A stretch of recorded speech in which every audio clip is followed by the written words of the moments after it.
When the phrase women's rights is mentioned, a centuries-long chronology of progression with struggle comes to mind. This is the American story.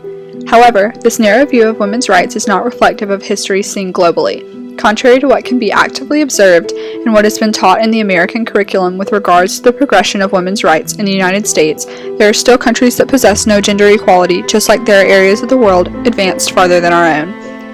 Russia has had a very unique sequence of events leading up to modern-day women's rights, and rather than following a direct chronology of overall progression, Russia seems to follow a circular pattern with periods of progression immediately followed by the cycle of regression back to advancement. In order to be able to fully comprehend the current state of gender equality in Russia, it is important to understand what the cycle has looked like in the past and how this could possibly predict the upcoming years for the women of Russia. The Russian Revolution is the beginning of one cycle in this circular story. The time period leading up to the Russian Revolution is the quintessential example of a patriarchal society. This phase for women was trademarked by illiteracy, ineligibility to vote, and much diversity within the spectrum of rights for women. Women were beginning to hold positions of higher education and at a much higher rate than any other country in Europe. This was only found among the upper class and was contrasted by a high proportion of women in the lower and middle class who were completely illiterate. This trend continued until the late 1900s when, for the first time in Russian history, women began to move into the cities for labor work and forced the cycle away from the patriarchal society and towards women's rights. Women's role in the Russian Revolution began in the 1860s and 70s when women from upper-class families or of a prominent status in society began to join the populist movement. These women were fortunate enough to have the opportunity to seek education, therefore held a higher position in society.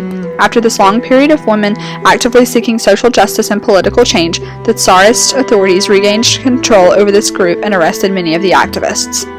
The beginning of the Soviet Union ended up being the beginning of change for women. Women received the right to vote in 1917, took on the role of a worker as World War II emerged, founded the Russian Union for Women's Equality, and began developing a new role for the female gender.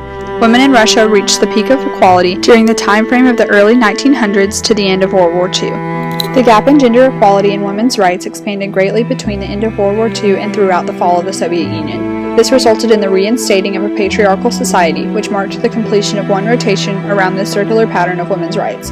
Russia is currently in a period of very low women's rights. The Russian Constitution neglects to define the basis of discrimination and thus prohibits discrimination on the grounds of sex. In today's society, women are viewed as nothing more than the reproductive system and are prevented from working in over 450 occupations due to the belief that their motherly duties would hinder their work.